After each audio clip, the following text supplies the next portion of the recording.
Bonjour à tous, c'est Gilles Mansillon. Je voulais venir à vous brièvement pour vous souhaiter une excellente journée. J'espère que vous avez passé un bon week-end de Pâques. C'était une énergie très transformationnelle.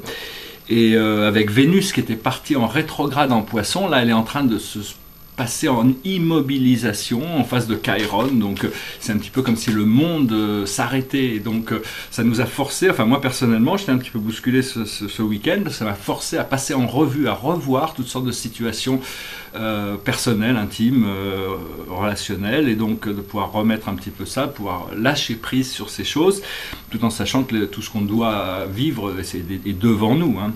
Donc voilà, je vais utiliser ce moment pour faire une petite lecture de cartes, pour offrir une guidance, pour voir ce qu'on peut recevoir de notre moi supérieur. Après ça, je vais offrir un petit exercice qui est très simple, mais qui n'est pas facile à maîtriser, et c'est quelque chose qu'on pourra travailler. Et puis je vais essayer de répondre à deux questions, tout en restant léger et à ma place. Deux questions un peu difficiles. Les deux questions sont comment peut-on vivre sur Terre heureux, tout en sachant que bon, il y a énormément de souffrances parallèlement qui se déroulent sur Terre. Et la deuxième question, c'était d'adresser un peu la politique française. Donc je vais voir pour faire ça à la fin de cette vidéo, puis je chanterai une chanson à la fin pour clore ce message. Alors bon, on va tirer 5 cartes, on va voir quelle est la situation de la journée. Alors la situation de la journée, c'est la créativité, c'est-à-dire pouvoir rester dans la réceptivité de qui on est, tout en restant créatif, l'harmonisation entre le pouvoir créatif et le pouvoir réceptif, mais tout en restant connecté à cette beauté, cette grandeur naturelle. C'est de ne pas se perdre dans les détails, et toujours, dès qu'il y a quelque chose de désagréable, c'est arriver à s'ouvrir sur regarder quelque chose de plus beau, qui est plus complet, tout ce que l'on vit sur Terre. Il faut comprendre que ce ne sont que des détails de ce ne sont même pas qui nous sommes, ce sont des détails de notre expérience. Dans l'invisible, nous avons le maître, l'ascension, le potentiel de réalisation, de souveraineté, la prise de pouvoir qui va arriver, vraiment l'arrivée de l'ascension. C'est-à-dire c'est quelque chose qui va nous rendre nos pouvoirs et nous permettre de nous sentir libérés de tout ce qui a pu nous affecter dans le passé. Ce qui est encore visible devant nous, c'est le conditionnement. Donc ça, on va en rediscuter du conditionnement, c'est-à-dire c'est de croire des choses qui ne sont pas vraies parce qu'on nous les a apprises et on nous les a suffisamment, on nous a tellement répétées qu'on a fini par les croire. Mais il faut arriver à se libérer de la matrice, il faut arriver à se libérer des conditionnements négatifs. Et par rapport à l'exercice que je vais proposer, correspond un petit peu à ça. Ce que l'on doit travailler, c'est le contrôle. C'est-à-dire le contrôle, on est en train de changer de paradigme, c'est-à-dire le contrôle est en train de passer sur nous-mêmes, c'est-à-dire c'est plus un contrôle sur la vie ou sur les situations qu'on doit exercer, c'est un contrôle sur nous-mêmes, de devenir responsable de tout ce qu'on fait, d'être plus conscient, d'être plus en pouvoir.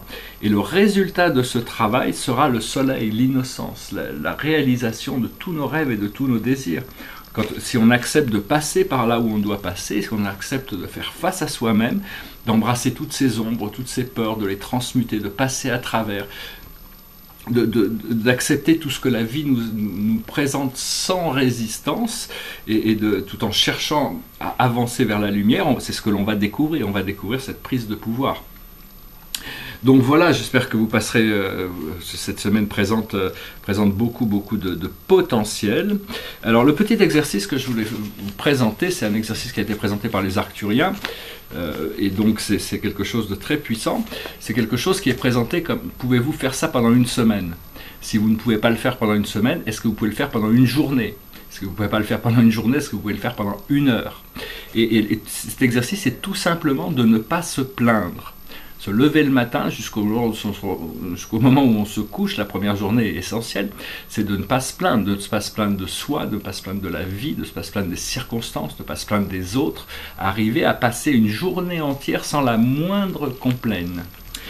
Donc voilà, après ça, au fur et à mesure qu'on arrive à intégrer cette habilité à ne pas se plaindre, notre vie change, notre vie s'améliore, on devient beaucoup plus confiant, beaucoup plus prospère.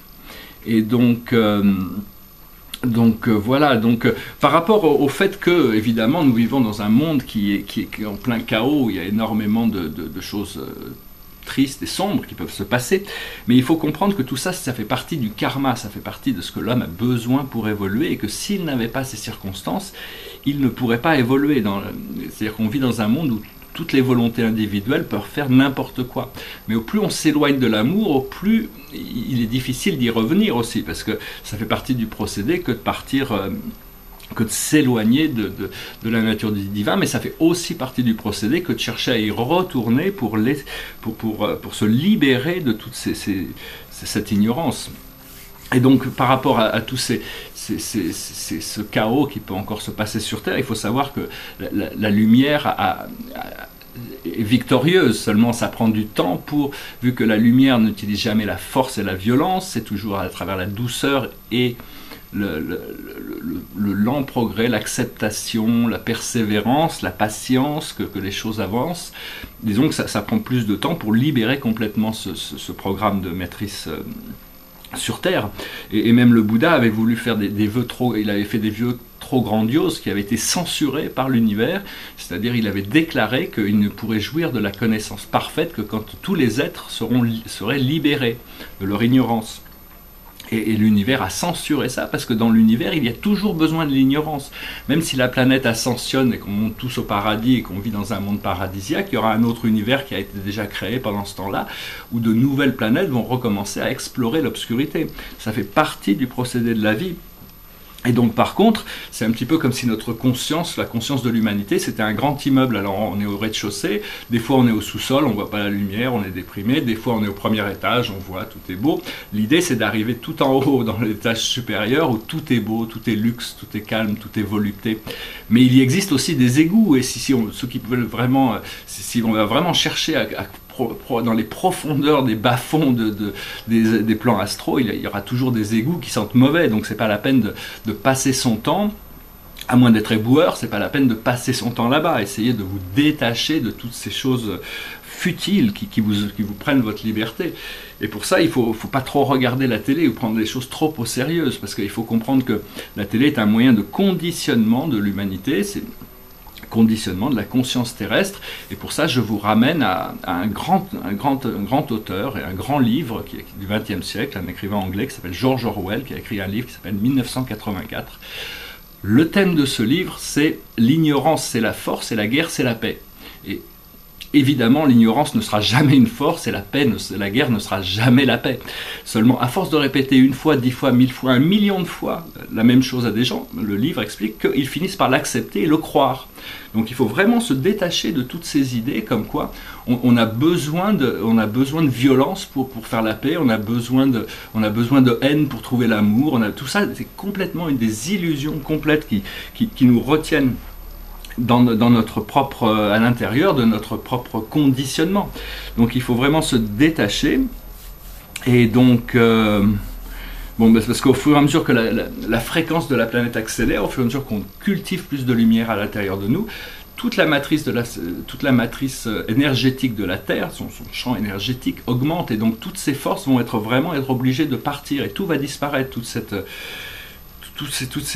brutalité, cette violence. C'est un petit peu comme si on vivait dans un ère barbare post-industriel, quoi. C'est pas encore, on n'est pas encore dans une civilisation évoluée. Donc il faut être patient, il faut être persévérant, et c'est avec beaucoup de douceur et de gentillesse qu'on va résoudre les choses, avec patience, persévérance, du tact, de la sensibilité. C'est pas en faisant la guerre qu'on va faire la paix, hein, de toute manière. Donc toutes ces actions de violence et de surenchère par rapport à toutes ces insécurités sont complètement illusoires et sont partie du système de contrôle. Je vous encourage à lire 1984, si vous n'avez pas déjà fait. Et donc, voilà, donc aussi, maintenant pour parler un petit peu par rapport à la politique française. Personnellement, j'ai jamais donné de pouvoir aux politiques. Je sais très bien que ma vie dépend de moi, ça dépend pas de quelqu'un d'autre. Ce serait donner mon pouvoir à quelqu'un d'autre. Cela dit, on fait partie d'un ensemble, et donc on va vers une situation, on évolue tous ensemble. On aurait été une seule famille humaine, une seule planète, et seulement on a des cultures différentes, des langues différentes, des perceptions différentes, des croyances différentes. Et tout ça contribue à la richesse du monde. Toutes les cultures ont quelque chose à apporter au monde. Toutes les personnes sont uniques et sont spéciales, tout le monde est vraiment bien aimé de l'univers, de Dieu et du Créateur. Et donc tous ces commentaires que je peux faire, Je sais que tous ces êtres sont infiniment aimés de Dieu, et donc c'est pas du tout des rapports de jugement ou des choses personnelles, c'est juste qu'à l'intérieur du programme terrestre, ces gens véhiculent des idées et des opinions et des choses qui sont ou en harmonie avec le plan de la vision par rapport à un âge d'or et un âge de paix sur la planète, ou bien ils ont des idées qui s'opposent à ça. Donc personnellement, je choisis d'aller vers ceux qui je sens le plus d'habilité par rapport à une vision d'ensemble. De toute manière, ça ne dépend pas d'un individu, rien ne dépend, il y a une volonté supérieure qui guide l'évolution collective du monde, et donc tout ça, peu importe nos idées, le monde va continuer d'évoluer comme il doit évoluer. Alors bon, personnellement, je regarde, bon aussi, je veux dire que je ne suis pas autorisé actuellement à parler d'économie, donc c'est difficile de parler de politique sans l'accrocher à l'économie, parce qu'on vit dans un monde matérialiste, et donc tout est géré par rapport à l'argent. Mais ce sont des choses qui, c'est pas le moment pour moi de parler de ces choses, et donc je vais essayer de parler de ça sans forcément rentrer dans ce sujet. Et puis il y a d'autres sujets aussi où je ne suis pas autorisé à parler, c'est pas parce que je cherche à faire des cachettes, c'est parce qu'il y a d'autres personnes qui doivent amener ces choses avant que moi je puisse en parler pour pouvoir les expliquer. Alors pour une fois, c'est assez intéressant, en France on se retrouve avec 5 personnes qui peuvent carrément peut-être arriver au deuxième tour. Bon, les petits candidats sont charmants, hein, ils sont marrants. Bon, je vais Dupont-Aignan, lui on va aller tuer des lapins avec notre carabine. Jacques Cheminade, il a des très bonnes idées, mais l'humanité et la France n'est pas encore du tout prête à écouter. Monsieur Jean Lassalle aussi, charmant, hein, très très drôle. Moi j'apprécie beaucoup la joie de vivre et le bonheur, donc très bien. Madame Artaud, très bien, elle est dans son rôle aussi, hein, elle défend sa tribu, hein, puis Monsieur Poutou aussi, hein, c'est quelqu'un du peuple qui vient essayer il n'est pas là pour être élu, il est là pour faire entendre sa voix. Et puis Monsieur Asselineau, bon bah je sais pas trop, hein, il a un peu des idées enfin, il n'est pas très radical, mais bon il a voulu sortir de l'Europe. Après ça, donc tous ces gens aussi sont charmants, je n'ai rien contre eux personnellement, hein, comme je dis, moi, chacun a le droit de ses opinions, le droit de sa vision et tout ça. Alors je prends ces 5 qui restent là, c'est Monsieur Mélenchon, qui lui je trouve très confortable dans son rôle, il a l'air très à l'aise, très agréable, quelqu'un de très sympathique. Par contre, bon, certaines de ses idées sont bonnes, mais ne sont pas très réalistes dans le système aujourd'hui, je ne pense pas qu'il soit au deuxième tour. Monsieur Benoît Hamon aussi, c'est pareil, c'est quelqu'un de très idéaliste, qui a des très bonnes idées, mais pas du tout en contact avec la réalité du système actuel. Donc on va être obligé de passer par 5 ans de transition, et en 2020 on sera prêt à ce changement, cette transformation, tout en sachant que je me suis un peu penché sur le problème de la France, et à mon avis aucune des réformes nécessaires à la libération de la France et des Français, la libération intellectuelle, émotionnelle et financière, ne pourrait se passer dans le contexte de la Ve République. Toutes les réformes qui devraient être faites seraient censurées par le Conseil constitutionnel, et donc il y a toute une remise à jour de tous nos systèmes de vie qui va devoir être fait, mais tout ça va venir dans la conscience dans les 5 ans à venir. Alors après, bon, on a M. Macron. On ne sait pas d'où il vient, à part qu'on sait qu'il est un banquier, qui est absolument charmant aussi, il présente bien, il s'est même présenté, bon, je ne vais pas rentrer trop dans les détails, mais bon, il est prêt à dire n'importe quoi, n'importe qui, du moment que ça plaît. Mais bon, quand on voit sur sa politique internationale, on voit qu'il est piloté par les banques centrales, et que c'est un peu comme M. Hollande, hein, c'est la banque centrale qui donne les ordres, et puis après le président qui agit. Donc pour moi, ça c'est un no-go, hein. Et puis Madame Le Pen, bon bah l'art français pour les Français, on construit des murs autour de notre jardin, un mur autour de la France. Moi je vais vers une société planétaire où tout le monde peut jouir de l'abondance, donc ça va un peu à contre-courant. Et donc il reste Monsieur Fillon, pour qui j'ai beaucoup de respect, puis j'espère qu'il va pouvoir faire un bon boulot, j'espère même qu'il se passera au premier tour. Enfin bon, on va voir, hein. Après ça, ce qui se passera, se passera. Personnellement, je vois par rapport à mes programmes culturels et par rapport à la réalité de ce que je sens et la situation de la France. Après ça, de toute manière, c'est un pouvoir qui est transitionnel, et donc il faut se libérer soi-même, indépendamment de peu importe qui est le candidat. Les forces sont à l'intérieur de nous. Et donc c'est à nous de nous libérer, c'est pour pas rejeter la faute sur qu'elle. C'est toujours pratique d'avoir des boucs émissaires, des politiciens ou des multinationales ou peu importe, quelqu'un pour rejeter cette faute, alors qu'en réalité c'est à nous de reprendre cette conscience, reprendre notre pouvoir, retrouver notre joie, contrôler notre vibration émotionnelle pour nous permettre de rester lucide par rapport à tous ces changements, c'est-à-dire de rester neutre et ne pas être affligé négativement par ce qui peut se passer à l'extérieur de nous. Donc voilà, j'espère que ce message aura été intéressant pour vous. Je vais chanter une petite chanson qui parle de l'esclavage et qui parle de la libération grâce à la musique et qui parle aussi de chercher la vérité à l'intérieur de soi, le Tout-Puissant qui devient sa partie dominante. C'est une chanson de Bob Marley qui s'appelle Redemption Songs. It goes like this. Old pirate, yes, they rob I, sold I to a merchant ships, minute before they took I from the bottomless pit. But my hand was made strong by the hand of the Almighty. We forward in this generation triumphantly. Won't you help me sing these songs of freedom? 'Cause all I've ever had, redemption songs, redemption songs. Emancipate yourself from mental slavery. None but ourselves can free our minds.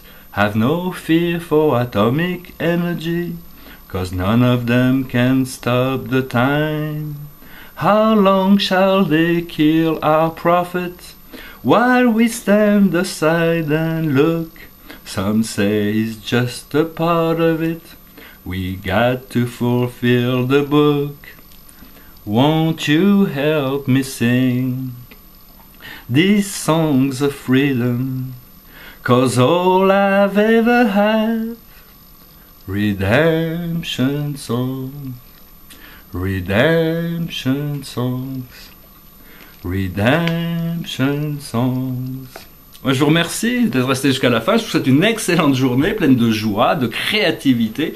Restez bien concentrés sur cette idée de pouvoir accepter, de pouvoir vivre dans la gratitude pour tout ce que l'on peut avoir. C'est ce qui permet justement à l'univers de nous en amener plus et de remplir tous ces endroits qui peuvent nous sembler vides, qui sont en manque dans notre vie. Au plus on se concentre sur ce que l'on possède déjà et on a de la gratitude pour ce que l'on a déjà, au plus c'est facile pour la vie de nous amener les circonstances qui nous amènent à remplir tous ces autres éléments qui complètent notre puzzle dans notre réalité consciente. Je vous remercie, je vous souhaite une excellente journée. Namasté.